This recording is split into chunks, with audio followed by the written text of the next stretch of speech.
کہ جس کی وجہ سے میں جان سکوں کہ اللہ تعالیٰ نے تجھے اتنا بلند مقام کیوں دینا ہے؟ کہا مجھے اپنا کوئی عمل نہیں پتا، صرف 2 عمل جانتا ہوں۔ میرے بھائیو یہ ایمانداری ہے، یہ اخلاص ہے، یہ انما الاعمال بالنیات کا نتیجہ ہے۔ آج کسی کے پیسے دینے نیت کیجئے، اللہ کی قسم اللہ آپ کی مدد میں لگ جائے گا، آپ اس کے سارے پیسے بھی اتار دیں گے، آپ کی نیت کے مطابق آپ کی آخرت کا فیصلہ ہوگا۔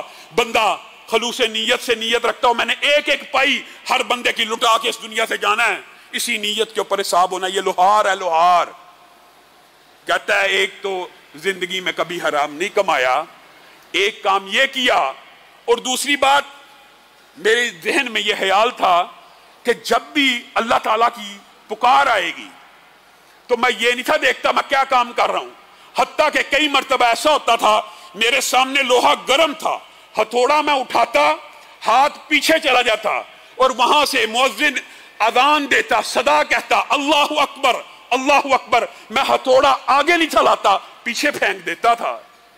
اور تیسری بات، میں رات کو کام کیا کرتا تھا تو میں دیکھتا تھا عبداللہ ابن مبارک حدیث پڑھ رہے ہیں، قرآن پڑھ رہے ہیں، کبھی قرآن کی تلاوت ہو رہی ہے، کبھی احادیث کی ورگردانی ہو رہی ہے، کبھی ذکر الہی میں مشغول ہے، کبھی نفل پڑھ رہے ہیں، اور میں کام میں لگا ہوتا تھا۔ میرے دل میں ایک خواہش پیدا ہوتی تھی، میرے بھائیو یہ ہے انما الاعمال بالنیات۔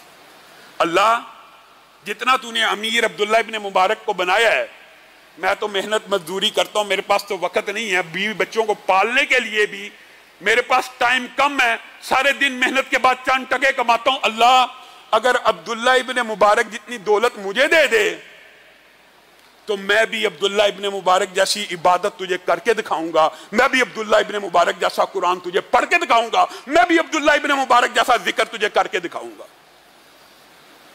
شاگرد نے کہا بس میں سمجھ گیا تجھے کس وجہ سے عبداللہ بن مبارک سے بھی اونچی جگہ مل گئی، نیت ہے، حلال کھانے والا ہے لوہار۔ اسی لیے نبی کریم نے کہا جو تاجر ایماندار ہوگا تو صرف ایماندار وہ نبیوں صلحاء کے ساتھ شہیدوں کے ساتھ ہوگا۔ اللہ رب العزت جو کہا گیا جو سنا گیا اس کو سمجھنے کی توفیق عنایت فرمائے۔